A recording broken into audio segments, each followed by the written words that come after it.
É conhecido por todos nós que o povo de Israel, durante 430 anos, foi subjugado por Faraó. E nós sabemos que o povo de Israel estava cativo lá no Egito, estava debaixo de uma opressão muito grande, porque Faraó estava subjugando o povo de Israel, e o povo de Israel não tinha liberdade para servir a Deus. O povo de Israel não tinha liberdade para prestar cultos a Deus. O povo de Israel não tinha nenhuma liberdade para adorar a Deus. E o jugo era pesado, porque o povo de Israel estava sendo escravizado por Faraó, e o povo não tinha nenhuma liberdade. E a Bíblia nos mostra que o sofrimento do povo era tão grande, o povo não estava mais aguentando aquela opressão.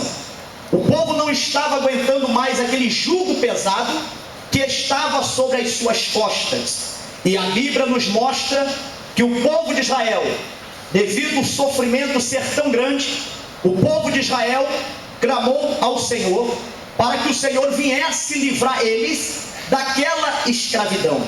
E nós conhecemos muito bem a história que Deus levantou Moisés para que Moisés viesse libertar o seu povo da escravidão no Egito.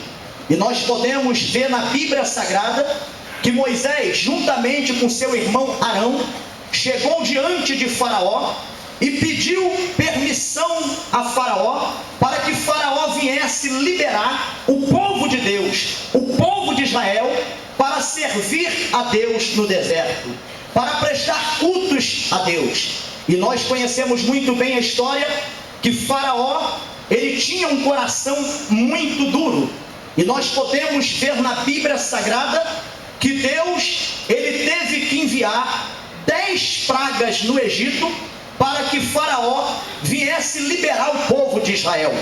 Nós sabemos que quando Deus enviou 9 pragas no Egito, Faraó ainda se encontrava com seu coração endurecido.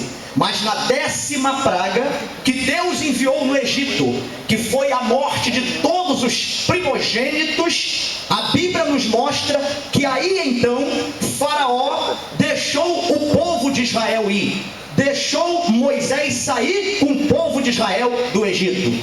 E nós podemos observar, queridos irmãos, que quando Faraó, ele caiu em si, que ele tinha liberado até mesmo o povo de Israel para sair do Egito, eu acredito que ele falou consigo mesmo: que besteira que eu fiz, não era para mim ter deixado esse povo sair daqui.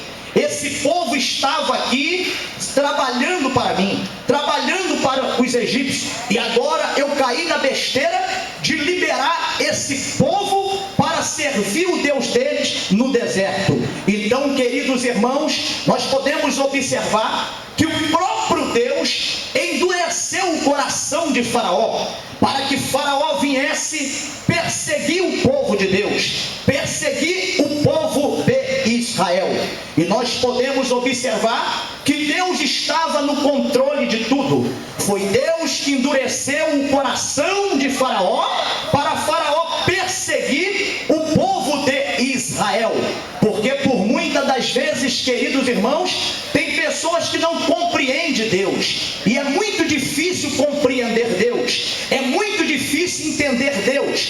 Nós nunca vamos conseguir entender Deus, compreender Deus. Então tem muitas pessoas que ficam assim: meu Deus, Deus não poderia ter exterminado o Faraó, Deus não poderia ter exterminado os egípcios. Por que Deus permitiu que isso viesse a acontecer, de Faraó perseguir o povo de Israel? Amados, sabe por que Deus permitiu que isso viesse a acontecer? Para que o nome dele viesse a ser glorificado pelo povo de Israel. Porque se o povo de Israel não visse aquela maravilha acontecer, certamente o povo de Israel não glorificaria o nome de Deus, não exaltaria o nome de Deus. E tudo estava no plano de Deus. Pois bem, a Bíblia nos mostra que quando saiu lá do Egito, nós conhecemos muito bem a história, que o povo de Israel se deparou diante do Mar Vermelho, que é conhecido também como o Mar de Juncos. E quando eles se depararam diante do Mar Vermelho, nós podemos observar que agora Israel estava diante de um grande problema. O Mar Vermelho diante deles. Olha que problemão que estava acontecendo. Mas o que nós podemos observar, queridos irmãos, que o nosso Deus, Ele permite que certas coisas venham acontecer na nossa vida, para que nós venhamos glorificar o nome dEle. Eu sei que tem pessoas aqui que já passou e tem passado por situações muito difíceis na sua vida.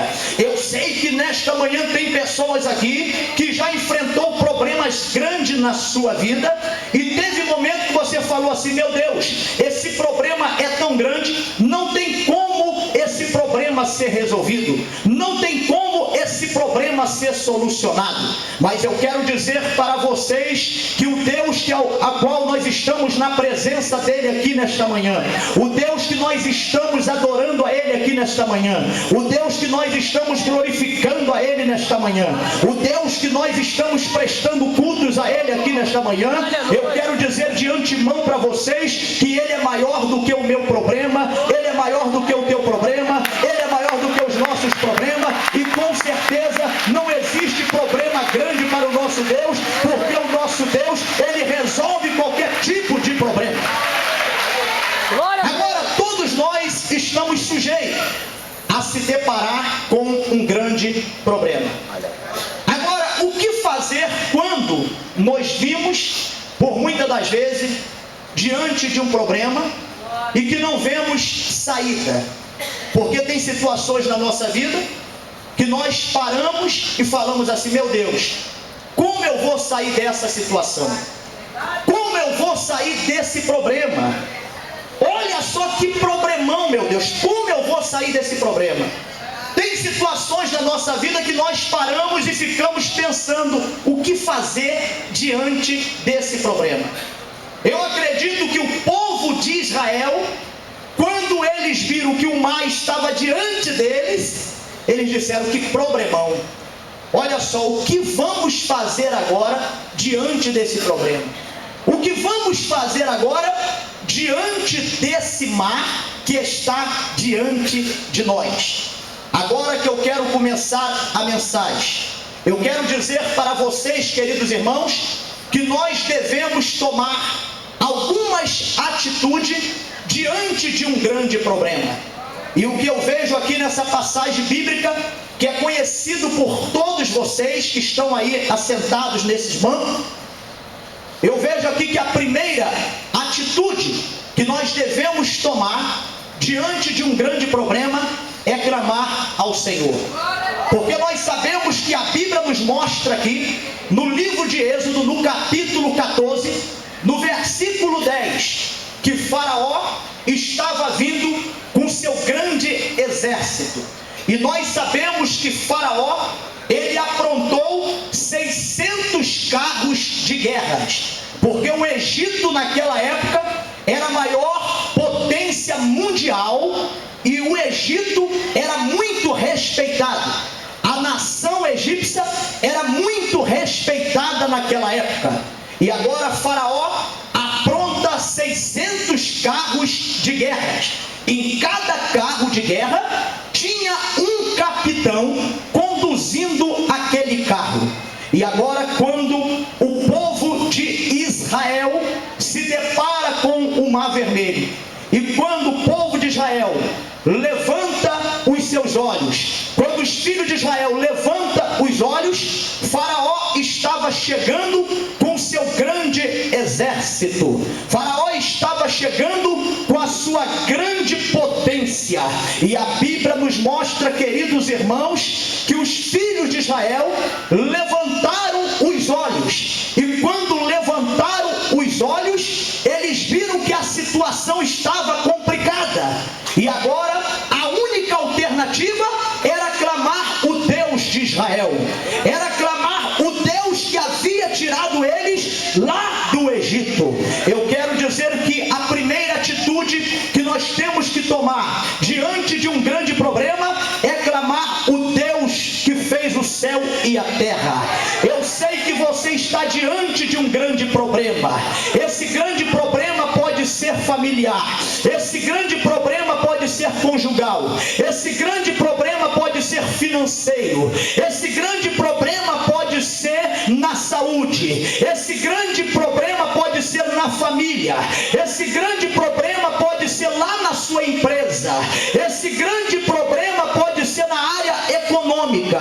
Eu não sei qual é o seu grande problema, mas diante desse grande problema, seja lá qual for o problema, aleluia, a sua atitude que você tem que tomar diante desse grande problema é clamar a Deus, porque se você clamar a Deus, Deus vai dar solução para esse problema, Deus vai abrir uma porta de escape para você, Deus vai te ajudar a você sair dessa situação difícil.